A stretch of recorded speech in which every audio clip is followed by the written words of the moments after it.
Dès le début, Patrick Longchamp.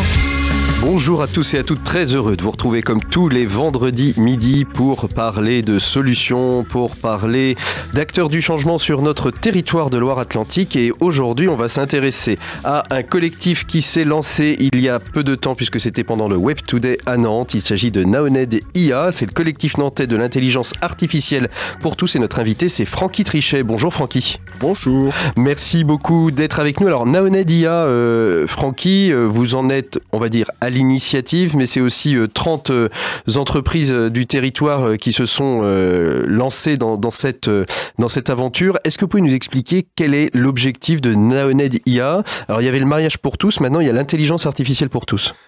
Exactement. L'état d'esprit dans lequel on est au sein de ce collectif, c'est de se dire que si dans 3 ans, on se réveille et que l'intelligence artificielle, qui est encore un objet très très compliqué à appréhender pour le grand public, moi, je suis chercheur en intelligence artificielle depuis 20 ans. Et si dans 3 ans, on se réveille et on se rend compte que l'intelligence artificielle a été déployée, s'est essaimée dans les entreprises, dans toutes les strates de la société, en utilisant des algorithmes qui sont détenus aujourd'hui par des puissants, peut-être qu'on aura un réveil amer.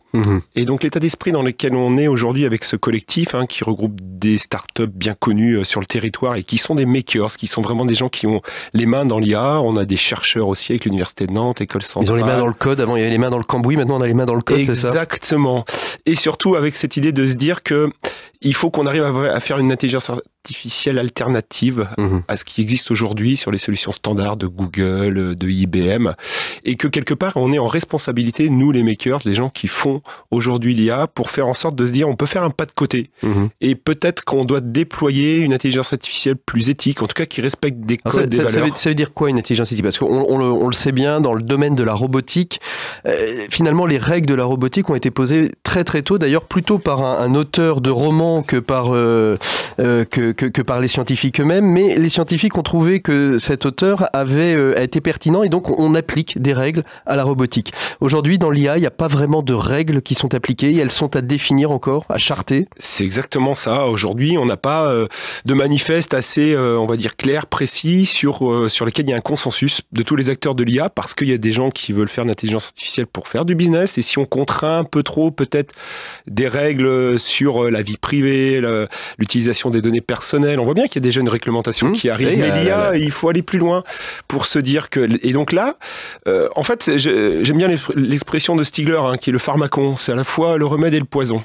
Et on disait du numérique, avec l'IA, c'est x10, c'est-à-dire qu'on est vraiment aujourd'hui sur... Il faut qu'on impose des règles, qu'on s'impose des règles, les gens qui font l'IA. Parce que c'est les gens qui vont faire l'IA, qui vont déployer des briques logicielles, qui vont être utilisées en santé, qui vont être utilisées dans tous les strates de la société. Et en fait, je crois que le mouvement doit venir de la base, et pas forcément d'une réglementation, même si les deux sont largement compatibles. Mais sur l'IA, c'est vraiment les gens qui vont le faire, parce qu'en fait, on peut pas, qui vont donner des valeurs dans lesquelles... éthiquement, on ne s'engage à pas déployer des intelligences artificielles qui iraient à l'encontre, on va dire, de l'épanouissement de l'être humain, etc. Il faut qu'on arrive collectivement, et c'est pour ça qu'il faut mixer la science et l'économique. On peut pas avoir juste d'un côté les développements économiques, les startups, les grands groupes, parce que quelque part, ça va pas fonctionner. Parce que l'IA, en fait, on est aujourd'hui un état d'avancement où, dans 5 ans, dans 10 ans, il va y avoir encore des sauts, scientifiquement parlant. Et donc, il faut mettre des règles qui soient suffisamment larges pour pouvoir, dans 50 ans, encore s'y référer et ne pas tomber dans les traits les pièges qui nous seraient tendus, c'est ça? C'est une ligne de crête. C'est une ligne de crête, en fait, à suivre. Exactement. Parce que sinon, il ne faut pas non plus que ça freine, si vous voulez, le développement, le progrès qu'il peut y avoir. Parce qu'il y a des vrais progrès aujourd'hui. Je prends un exemple simple. Pierre-Antoine Gouraud, qui est un généticien, le généticien français le plus prometteur. Il est arrivé à Nantes. Il travaille au CHU avec nous dans les laboratoires. Et lui, il nous dit clairement qu'il ne peut pas exercer son métier de généticien en 2018 sans IA.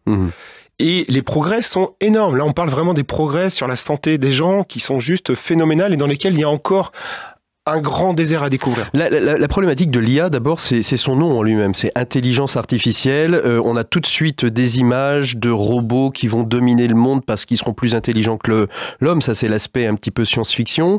Mais on a déjà vu des robots pouvoir dialoguer entre eux. Alors, c'est des dialogues très sommaires, mais qui, dans une langue qui leur était propre, qui se sont créés entre eux. Donc, tout ça, ça crée... Mais l'intelligence artificielle, c'est parfois beaucoup plus simple. Et c'est ce que vous dites quand vous dites on veut une intelligence artificielle, c'est-à-dire que l'IA peut être enseignable aussi. L'IA doit être populaire, doit être accessible par tous, à la fois en termes d'outils, mais aussi en termes de qu'est-ce qu'on peut faire avec l'IA et en quoi ça peut être bon pour moi. L'IA n'est pas forcément néfaste.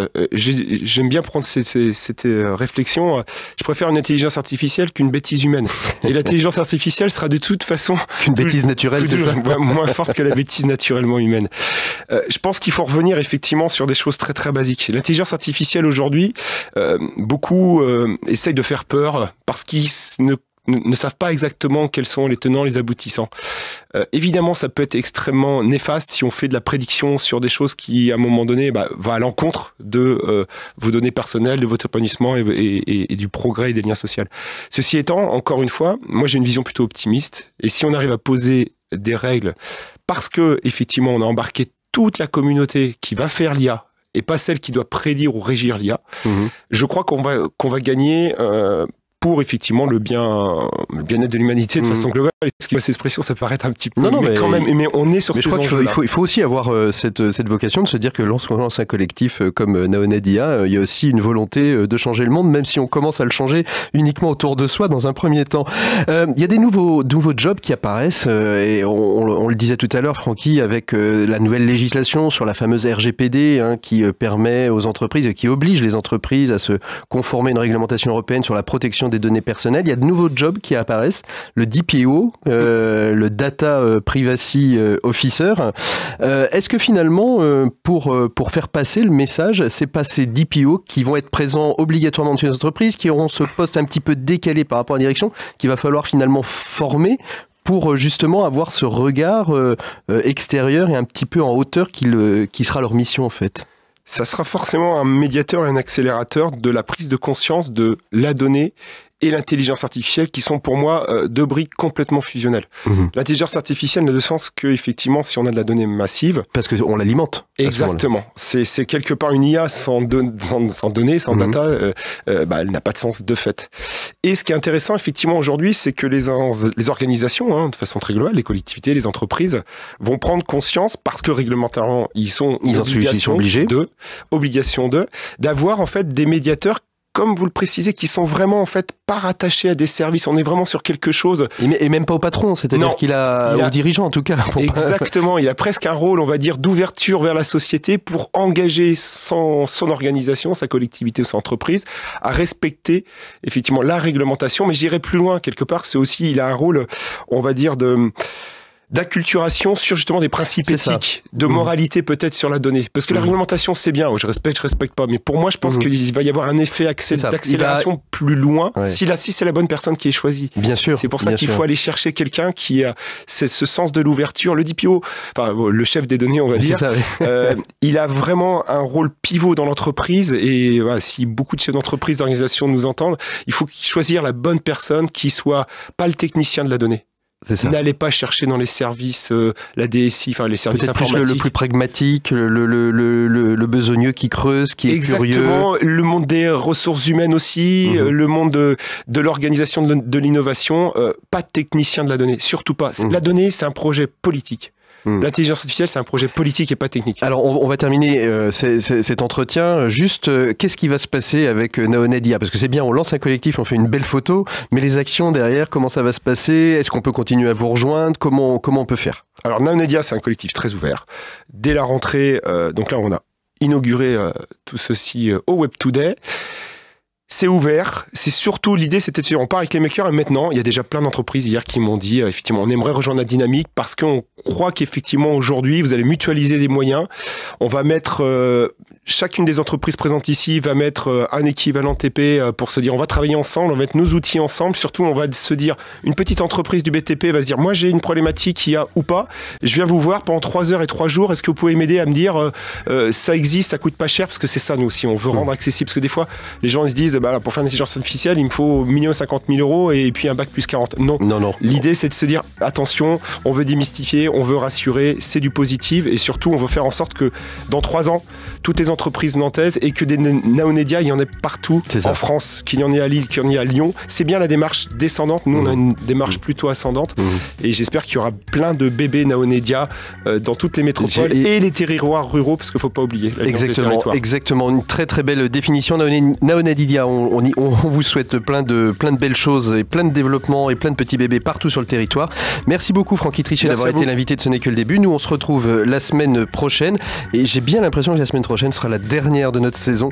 Alors, écoutez, rendez-vous la semaine prochaine pour la dernière.